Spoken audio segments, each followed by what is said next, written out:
जय मसीह की। शुभ संदेश टीवी के सभी दर्शकों को प्रेयर टाइम के एक और एपिसोड में मैं स्वागत करती हूँ। पिछले कुछ समय से हम प्रेयर टाइम में प्रार्थना के विषय में देख रहे हैं और हमने देखा कि प्रार्थना के उत्तर पाने के लिए कुछ शर्तें भी परमेश्वर के वचन में दिए हुए हैं। हमने देखा कि किस तरह मांगे तो हम उत्तर पाते हैं। दूसरा, उसके अलावा हमने देखा कि जब हम विश्वास के साथ मांगते हैं, यीशु मसीह के नाम में मांगते हैं, तो वो हमें उत्तर देते हैं। जब हम उसके आज्ञाकारी होते हैं तो बहुत से प्रार्थनाओं का उत्तर उसके द्वारा हमको मिलता है। आज इसी तरह के एक और वचन जो परमेश्वर ने एक शर्त के रूप में दिया, या एक प्री रेक्विजिट जैसे हम उसको अंग्रेजी में बोलते हैं, जो दिया है, वह है प्रभु में बने रहना। और आज मैं इस विषय पर आपसे बांटना चाहूँगी। तो जैसे मैंने कहा, आज हम प्रभु में बने रहने के विषय में देखेंगे। और जब हम इस बारे में बोलते हैं तो हम सभी के मन में एक अध्याय आता है, वो है यूहन्ना 15 अध्याय। यूहन्ना 15 उसका पहला अध्याय कहता है, सच्ची दाखलता मैं हूँ और मेरा पिता किसान है। यहाँ यीशु मसीह इस बात को कह रहे हैं कि वो सच्ची दाखलता है और उनके पिता, हमारे पिता परमेश्वर क्या है, वो किसान है। और आगे 5वें पद में अगर हम देखें तो लिखा है, मैं दाखलता हूँ, तुम डालियाँ हो। तो हम इस बात को समझ सके कि यीशु वो सच्ची दाखलता है और हम उसकी डालियाँ हैं और परमेश्वर पिता वो किसान है। इसके पहले कि मैं इस अध्याय में और जाऊं, मैं आपको कुछ महत्वपूर्ण परमेश्वर के वचन से याद दिलाना चाहूँगी या आपके ध्यान में लाना चाहूँगी। यदि हम देखें तो पुराने नियम में हम देखते हैं कि परमेश्वर ने अब्राहम को चुना और उसके द्वारा इज़राइल वो चुनी हुई कौम थी, वो चुने हुए लोग थे। और उन्हें बहुत बार भविष्यवाणी दी गई कि एक मसीहा आएगा और इज़राइली लोग उस भविष्यवाणियों के अनुसार उस मसीहा के इंतज़ार में थे। किंतु जब मसीह इस संसार में आए तो वो उस बात को, उस पर मसीह यीशु को ग्रहण न कर सके, क्योंकि उनके अनुसार वो मसीहा एक राजा के रूप में आना था। और उन्हें लगता है कि मसीहा आएगा तो वो एक राजा बन के आएगा और हमें इस रोमी सरकार से या हम पर जो राज्य करते हैं उनसे छुटकारा देकर एक सांसारिक राज्य को स्थापित करेगा। किंतु हमारे परमेश्वर की योजना मनुष्य के सोचने से परे होती है और प्रभु यीशु इस संसार में कोई सांसारिक राज्य स्थापित करने नहीं आए, लेकिन वो स्वर्ग के राज्य को स्थापित करने आए। और उनके इस संसार में आने से उन्होंने आकर परमेश्वर के राज्य का प्रचार किया, लोगों को चंगा किया और उनको पकड़वाया गया, उन्हें क्रूस पर चढ़ाया गया, वो मारे गए, गाड़े गए, तीसरे दिन जी उठे और फिर स्वर्ग को उठा लिए गए।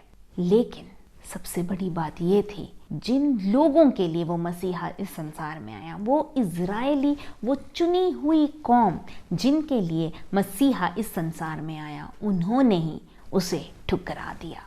और तब परमेश्वर ने वो उद्धार का मार्ग न केवल उस इज़राइली कौम के लिए सीमित रखा, लेकिन उस मार्ग को खोल दिया। और जैसे हम पढ़ते हैं रोमियो की पत्री उसके 10वें अध्याय में कि यदि तुम अपने हृदय में विश्वास करो और अपने मुख से अंगीकार करो कि यीशु मसीह प्रभु है, तो तुम उद्धार पाओगे। और उद्धार का मार्ग बहुत आसान और खुल गया कि हमें बस इतना करना, कोई भी इंसान, हर एक इंसान, चाहे वो किसी भी जाति का हो, किसी भी देश का हो, किसी भी पृष्ठभूमि का हो, उससे कोई फर्क नहीं पड़ता।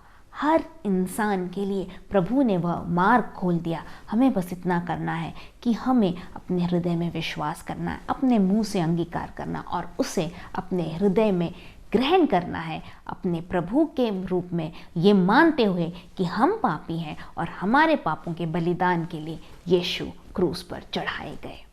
जैसे मैंने कहा, ये इज़राइलियों के लिए चुना हुआ जो राज्य था या जो इज़राइलियों को चुना हुआ था, किंतु यीशु के द्वारा हम आज वो चुने हुए या वो नई इज़राइल बन गए।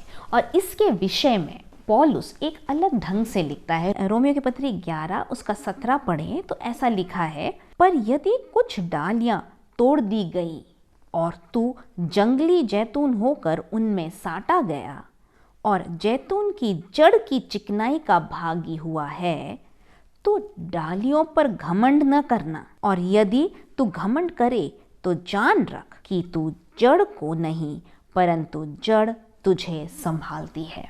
हम यहाँ देखते हैं कि पौलुस बता रहा है कि वो जो जैतून, जो चुना हुआ, जो अच्छे उसका था, हम वो नहीं थे, हम तो जंगली जैतून थे। लेकिन कुछ डालियों को तोड़ा गया, उन्हें निकाला गया और हमें उसके साथ जोड़ा गया। इसे जैसे हम इंग्लिश में ग्राफ्टिंग कहते हैं, कुछ लोग उसको कलम लगाना कहते हैं, या साटा जाना यहाँ जैसे लिखा है, वैसे हमें यहाँ पर, हम जो योग्य नहीं थे, हम जो उसके वास्तविक डालियाँ नहीं थे, जो हम नहीं थे, किंतु हमें उसके साथ जोड़ा गया। हम तो जंगली थे, हम योग्य नहीं थे। और कलम लगाने के बारे में आप लोगों ने सुना होगा, जैसे मैंने बताया इंग्लिश में से ग्राफ्टिंग बोलते हैं। एक जो भी अच्छे जड़ होती है, अच्छा वृक्ष होता है या पौधा होता है, जिसमें दूसरे एक उतने अच्छे क्वालिटी का नहीं होगा, उसमें उतनी गुणवत्ता नहीं होगी, लेकिन उसको इस पे कलम लगाया जाता है। इसको जड़ है, जो पौधा है, उसको काटा जाता है और दूसरे एक डाली को, उसको भी काट कर इसके साथ जोड़कर ऐसे लगाकर उसे बांध दिया जाता है। और इस तरह बांध दिया जाता है कि इसके जो सेल्स हैं वो आपस में मिल जाते हैं, वो कोशिकाएं मिल जाती हैं, और क्या होता है, धीरे धीरे वो, उसको वूंड हीलिंग कहते हैं इंग्लिश में, और वो उसके जो सेल्स हैं वो आपस में जुड़ जाते हैं। और ये जो डाली उस पर हमने कलम लगाई थी, जिस पौधे पे लगाई थी, उसके साथ पूरी तरह जुड़ जाती है, और वो उसके लिए जो भी पौष्टिकता चाहिए, जो पानी चाहिए, जो भी उसको न्यूट्रिएंट्स चाहिए, वो उस जड़ में से लेने लगता है। और वही यहाँ पर पौलुस कहता है, और जैतून की जड़ की चिकनाई का भागी हुआ है। हम वो परमेश्वर के आशीषों के क्या हम भागी बन गए, क्योंकि हम प्रभु यीशु में उसके परमेश्वर के साथ जुड़ गए हैं। और हम इस बात पे घमंड नहीं कर सकते, क्योंकि हम तो योग्य नहीं थे, लेकिन हमें परमेश्वर ने चुना। और अब इस बात को ध्यान रखते हुए मैं चाहूँगी कि हम वापस यूहन्ना 15 में आए और फलवंत होने के विषय में कुछ जाने, प्रभु में बने रहने के विषय में कुछ जाने। तो जैसे हमने पढ़ा कि यीशु वो सच्ची दाखलता है और हम उसकी डालियाँ हैं। और दूसरा पद कहता है, जो डाली मुझ में है और नहीं फलती, उसे वह काट डालता है, और जो फलती है उसे वो छांटता है ताकि और फले। इसके पहले कि हम आगे जाएं, मैं आपको बताना चाहूँगी कि इस अध्याय में से मैं आपको फलवंत होने के 4 अनुभवों के बारे में बताना चाहूँगी। 4 अनुभव जो मैं आपके साथ बांटना चाहूँगी। पहली बात है, या पहला अनुभव है, फलहीन होना। जैसे हम देखते हैं यहाँ पे लिखा है, जो डाली मुझ में है और नहीं फलती, उसे वह काट डालता है। तो क्या ये हो सकता है कि हम प्रभु में आए और फलवंत ना हो? प्रभु की क्या इच्छा होती है जब हम उसमें जुड़े या उसको जानते हैं? इसके लिए एक साधारण सा सवाल आपसे पूछना चाहूँगी। यदि आप एक आम का वृक्ष लगाएं, तो आपकी क्या इच्छा होती है? कि वो पौधा निकले, उसमें से बड़ा पेड़ बन जाए, हमें छाया दे और पंछी उसमें रहे? क्या इस बात से आप खुश रहेंगे? या कि आपकी नज़र रहेगी कब उस पर बौर आए, कब उस पर छोटे छोटे आम लगें और कब वो आम पककर रसीले फल बने ताकि आप उसका सेवन कर सकें? यही है परमेश्वर की इच्छा जब हम उसमें आते हैं। वो इस बात का इंतज़ार करता है कि कब हम उसके लिए फल लाएंगे। वो ये सिर्फ नहीं चाहता कि हम उसमें से न्यूट्रिशन लेते रहें, लेते रहें, लेते रहें, हम उसकी आशीषों को लेते रहें, हम बढ़ते रहें फल और बहुत से पत्तियां हों और हम विस्तार में आ जाएं। नहीं, उस सबसे बढ़कर वो चाहता है कि फल लाएं। किंतु कुछ तब भी होते हैं, जैसे इसमें कहा गया, जो फल नहीं लाते। और क्या उनके बारे में लिखा गया है? उसे वह काट डालता है। क्या वो एकदम ही काट डालता है? क्या वो बिल्कुल दया नहीं करता? ऐसा नहीं है। इस बात को और समझाने के लिए मैं चाहूँगी कि आप मेरे साथ लूका की पुस्तक उसका 13वां अध्याय निकालें, 6वें पद से लेके 9वें पद तक देखें। फिर उसने एक दृष्टांत भी कहा। किसी की अंगूर की बारी में एक अंजीर का पेड़ लगा हुआ था। वह उनमें फल ढूंढने आया परंतु न पाया। तब उसने बारी के रखवाले से कहा, देख, 3 वर्ष से मैं इस अंजीर के पेड़ में फल ढूंढने आता हूँ परंतु नहीं पाता। इसे काट डाल कि यह भूमि को भी क्यों रोके रखे। उसने उसको उत्तर दिया, हे स्वामी, इसे इस वर्ष और रहने दे कि मैं इसके चारों ओर खोद कर खाद डालूं। यदि आगे को फले तो भला, नहीं तो इसे काट डालना। यहाँ इस दृष्टांत में हम देखते हैं कि एक मालिक है जिसकी अंगूर की बाड़ी में एक अंजीर का पेड़ है और वो हर साल आता है और इसमें फल ढूंढता है किंतु फल नहीं पाता। 3 साल लगातार आने के बाद वो अपने जो माली है उससे कहता है कि इसको काट डालो कि ये इस भूमि को रोके ना रखे। तो माली जो उसकी देख रेख कर रहा था उसका हृदय पसीज जाता है और वह कहता है, हे मालिक, 1 साल और, इसको 1 साल और समय दे और मैं इसमें और खाद डालूंगा, मैं खुदाई करूंगा, मैं इसको सारी देखभाल करूंगा और इस देखभाल के बाद भी अगर वो फल ना लाए 1 साल में तो आप इसको कटवा डालें। और इसी तरह हमारा यीशु मसीह वो भी इंतज़ार करता है कि हम जो उसके बच्चे हैं, जो उसमें कलम लगाए गए हैं, हम फल लाएं और वो बार बार वापस आकर देखता है क्या हम फल लाएं। वो हमें खाद देता है, पानी डालता है, वो हमारी पूरी देखभाल करता है। अंत में उसका सिर्फ उसकी एक ही इच्छा है कि हम फल लाएं। सो पहली बात है, एक है फल रहित जीवन, दूसरा है फलवंत जीवन, यूहन्ना 15 के दूसरे में। और जो फलती है उसे वह छांटता है ताकि और फले। यहाँ हम देखते हैं कि ये फल लाने वाले एक अवस्था में है और वो फलती है और उसको वो क्या करता है, छांटता है। हमने देखा पहली बार तो वो काट रहा था और काट कर हमने 6वें पद में अगर देखेंगे तो क्या करता है, उन डालियों को जिनको काट दिया है वो क्या है, उन्हें वह डाली के समान फेंक दिया जाता है, सूख जाती और लोग उन्हें बटोर कर आग में झोंक देते हैं और वे जल जाती हैं। तो यदि फलवंत ना हो तो उनका क्या, उन डालियों को काट दिया जाता है, वो फेंक दिया जाता है, सूख जाती है और जला दी जाती है। किंतु दूसरी बात में हमने देखा कि फलवंत होना और फलवंत होने वाली डालियों को काटा नहीं जाता, यहाँ लिखा है उन्हें छांटा जाता है। काटने जैसा ही कुछ है छांटना, लेकिन दोनों में फर्क है। छांटा इसलिए जाता है कि जो ज़रूरत नहीं है उन्हें काट दिया जाए और हमें पता होता है कि हाँ, यहाँ से काटेंगे तो इसमें से और वो फूट कर निकलेगा और फल आएगा। जैसे हम सब जानते हैं हमारे देश में गुलाब के फूल लगाए जाते हैं और एक समय आता है कि सारे गुलाब के जो झाड़ियाँ होती हैं उनकी छटाई की जाती है और कई लोग सोचते हैं अरे क्यों काट रहे हैं, लेकिन वो माली जानता है कि अगर मैं छटाई नहीं करूँगा तो उतने अच्छे फूल नहीं आएंगे, उतने भरकर फूल नहीं आएंगे। वैसे ही हमारा परमेश्वर, हमारा जो माली है, वो जानता है कि हमारे जीवन में छटाई की ज़रूरत है। वो छटाई इसलिए करता है ताकि और फले। तो फलवंत होने का तीसरा अनुभव है और फलने या और फल लाना। जैसे हमने देखा कि ये उसका जब हम छटाई होती है तो उसका जो फल है वो ये है कि हम और फलवंत होते हैं। उसका परिणाम ये होता है कि हम और फलवंत होते हैं। यदि हम देखें तो जैसे मैंने कहा गुलाब के पौधे में वो छटाई करने के बाद जब गुलाब खिलते हैं तो वो भरकर गुलाब होते हैं। वैसे हमारे जीवन में कई बार मुश्किलें आती हैं, जैसे काटने में जैसे दर्द होता है उसी तरह छटाई में भी दर्द होता है। और कई बार हमारे जीवन में परेशानी आती है, दर्द आते हैं और हम परमेश्वर से पूछते हैं, हे परमेश्वर तू क्यों हमारे जीवन में ये सब मुश्किलें दे रहा है। लेकिन उस मुश्किलों के पीछे, उन मुश्किलों के पीछे परमेश्वर की एक योजना है और वो चाहता है कि न केवल हम फल लाएं किंतु हम और फल लाएं।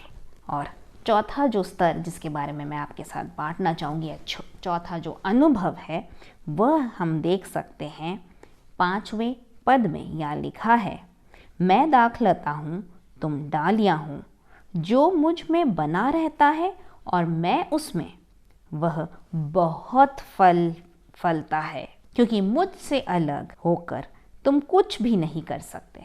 तो परमेश्वर का वचन यहाँ पर यीशु मसीह बहुत ही स्पष्ट रीति से बता रहे हैं कि क्या बहुत सा फल लाना। तो हमने पहले देखा कोई फल नहीं लाना, दूसरा फलवंत होना, और तीसरा छटाई के बाद क्या हम और फल लाते हैं।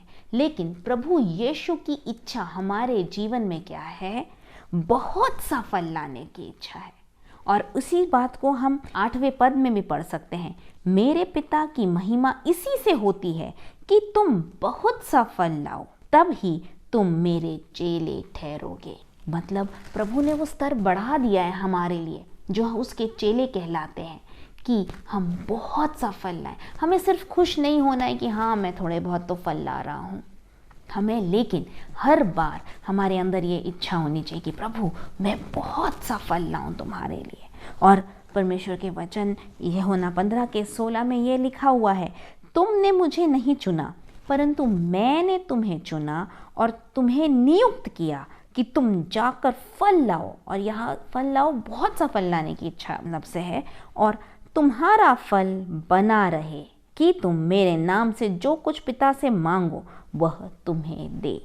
तो हम देखते हैं कि जब हम उसमें बने, उस बहुत सा फल लाते हैं, उसमें बने रहते हैं। 7वां पद कहता है, यदि तुम मुझ में बने रहो और मेरा वचन तुम में बना रहे तो जो चाहो मांगो वो तुम्हारे लिए हो जाएगा। तो हमें अगर अपने प्रार्थनाओं का उत्तर चाहिए तो हमें उसमें बने रहना है, उसके वचन में बने रहना है। और उसके अलावा हमें बने रहना ही नहीं है, लेकिन हमें बहुत सा फल लाना है, ऐसा फल जो बना रहे। तब हम क्या होता है कि जो हम मांगते हैं वो हमें देता है, और लोग जान पाते हैं कि हम उसके क्या हैं, हम उसके चेले हैं। तो ये है परमेश्वर का वचन।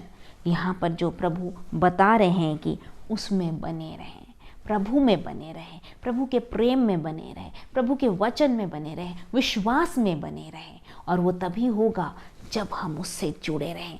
जैसे वो डाली जो कलम लगाई गई है, वो अपने जिस जड़ से कलम लगाई गई थी, जिस वृक्ष से या कि जिस झाड़ से उसे कलम लगाई गई, उससे जुड़ी रहती है और वो उन बिल्कुल घुल मिल जाती है, और उसमें से वो जो उसको ज़रूरी पौष्टिक तत्व चाहिए वो उसको ले पाती है, और तब वो जाकर फल लाती है।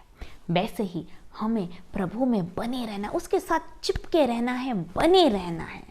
और हमारी जो ताकत है, हमारी जो पौष्टिकता है वो प्रभु से आती है, उसके वचन से आती है। और जब हम उसको ग्रहण करते हैं, उसमें बने रहते हैं, तो हम बहुतायत का फल लाते हैं, और ऐसा फल जो बना रहे। अब आप मेरे से सवाल कर सकते हैं कि बहन आप फल लाने की बात तो कर रहे हैं, लेकिन ये फल क्या है? मुझे कैसे पता चलेगा मेरे जीवन में फल है या नहीं? तो मैं संक्षिप्त में आपसे प्रभु में क्या क्या फल ला सकते हैं इसके विषय में बांटना चाहूँगी। पहली बात, हो सकता है वो फल वो हों जिन्हें आप प्रभु यीशु के सन्मुख में लाए हैं, या जिन तक आपने वो सुसमाचार पहुँचाया है। हम जानते हैं प्रभु यीशु जब मारे गए, गाड़े गए, तीसरे दिन जी उठे और अपने चेलों को कई बार दिखे। उसके बाद उनके स्वर्गारोहण के पहले उन्होंने अपने चेलों के, और बहुत से लोग थे वो जो उस पहाड़ पर, और उन्होंने उनको एक बड़ी आज्ञा दी। उन्होंने कहा, जाओ और पृथ्वी भर में सुसमाचार का प्रचार करो और लोगों को तुम्हारा चेला बनाओ। और हमारे यह परमेश्वर की आज्ञा है हमारे जीवन में कि हमें जाना है और लोगों को परमेश्वर के वचन को बताना है। तो हमें सबसे पहले हमारी वो आज्ञा है परमेश्वर की, और उसको जब हम पूरा करते हैं, हम जब लोगों तक प्रभु यीशु के वचन को पहुंचाते हैं, तो जितने उसको स्वीकार करते हैं, उसके पास आते हैं, वह हम है परमेश्वर के लिए जो फल हमने जीते हैं या पाए हैं। आप सोचेंगे मैंने तो बहुत लोगों से बांटा है, लेकिन बहुत कम लोगों ने प्रभु को ग्रहण किया है। तो मेरे भाइयों बहनों, निराश ना हो, क्योंकि प्रभु ने आपको ये जिम्मेदारी दी है कि जाओ और सुसमाचार का प्रचार करो। वो ग्रहण करे ना करे वो आपके हाथ में नहीं, वो पवित्र आत्मा का कार्य है। लेकिन क्या आप विश्वास योग्य हैं? यदि आप विश्वास योग्य हैं तो आप फल ला रहे हैं, और बाकी कार्य परमेश्वर के हाथों में है और परमेश्वर का है। सो पहला था, हमने देखा कि मसीह जो हम फल लाते हैं वो है जो विश्व प्रभु में, जिनको हम परमेश्वर के सुसमाचार को जिनके साथ बांटते हैं। दूसरा जो है, जो फल के बारे में मैं बात करूंगी, वो है मसीही चरित्र का फल। और इस चरित्र के फल में हम देख सकते हैं, हम सब जानते हैं, गलातियों की पत्री 5:22 कहता है, पर आत्मा का फल प्रेम, आनंद, शांति, धीरज, कृपा, भलाई, विश्वास, नम्रता और संयम है। यहाँ फल बोला गया है, बहुत से फल नहीं, अलग अलग फल नहीं, ये आत्मा के फल हैं। और ज़रूरी है हमारे जीवन में, हमारे अंदर ये फल पाए जाएं, हम फलवंत हों, हम बहुत सा फल लाएं। और जैसे परमेश्वर के लोगों को दूसरा जो संसार के लोग, वो बहुत ही ध्यान से उन पर दृष्टि रखते हैं, उनको देखते हैं और चाहते हैं देखना कि इनके जीवन शैली कैसी है, इनमें क्या खास है, वो इस बात को ढूंढते हैं। और होने दें कि आपके अंदर वो प्रेम देखें, आपके अंदर वो संयम देखें, आपके अंदर वो धीरज देखें, आपके अंदर कृपा, भलाई, विश्वास और नम्रता देखें। जब वो ऐसा देखते हैं तो मैं आपको बताना चाहूँगी, वो है फल जो आप यीशु के लिए ला रहे हैं। और वो आप कैसे ला सकते हैं? जब आप यीशु में बने रहें। हम अपने आप से नहीं ला सकते। जब प्रभु हम में बना रहे हैं और उसका वचन हम में बना रहे हैं, तो एकाएक ये फल हमारे होते हैं, प्रकट होते हैं। तो ये था दूसरा फल, जो हमारे चरित्र का फल। और तीसरा है जो मसीही चाल चलन के फल। ये हम देख सकते हैं फिलिपियों की पत्री, उसका 1 अध्याय और 11वें पद में। और उस धार्मिकता के फल से जो यीशु मसीह के द्वारा होते हैं, भरपूर होते जाओ, जिससे परमेश्वर की महिमा और स्तुति होती रहे। तो हमें यहाँ क्या करना है? क्या फल लाना है? धार्मिकता के फल को लाना है। और जो यीशु मसीह के द्वारा होती है। कैसे होती है? यीशु मसीह के द्वारा। हम अपने आप से वो फल नहीं ला सकते, हमारे बल से, हमारे बुद्धि से या हमारे अच्छे कार्यों से नहीं। ये भी मैं आपको यहाँ याद दिलाना चाहूँगी कि हमारे भले कार्य से हम नहीं उद्धार पाते, लेकिन जब हम अपने आप को यीशु के सामने समर्पित करते हैं, जब हम उद्धार पाते हैं, तो वो अपनी धार्मिकता से हमें पूरी तरह ढांप लेता है। वो प्रभु यीशु की धार्मिकता है जिससे वो हमें ढांक लेता है। और जब हम उससे ढांक लिए जाते हैं, हम क्या, वो कहता है, और उस धार्मिकता के फल से जो यीशु मसीह के द्वारा होते हैं, भरपूर होते जाओ। यहाँ पौलुस भी वही कह रहा, सिर्फ फल लाना या थोड़ा फल नहीं, बहुत सा फल, फल जो बना रहे। तो भरपूर फल से तुम भरपूर होते जाओ, जिससे परमेश्वर की महिमा और स्तुति होती है। मैं एक बात आपको याद दिलाना चाहूँगी, यूहन्ना 15 में यीशु कहते हैं कि जब हम उसके आज्ञाओं को मानते हैं तो क्या होता है कि उसकी महिमा होती है। और उसी तरह यहाँ पर भी वो कहता है कि जब हम उसके फल लाते हैं तो हमारी महिमा नहीं होती, लेकिन परमेश्वर की महिमा होती है। वैसे ही अगर हम देखें फिलिपियों उसका 11वां पद, यहाँ पर भी हमने यहाँ देखा जैसे हम फल लाते हैं, वो है धार्मिकता के फल।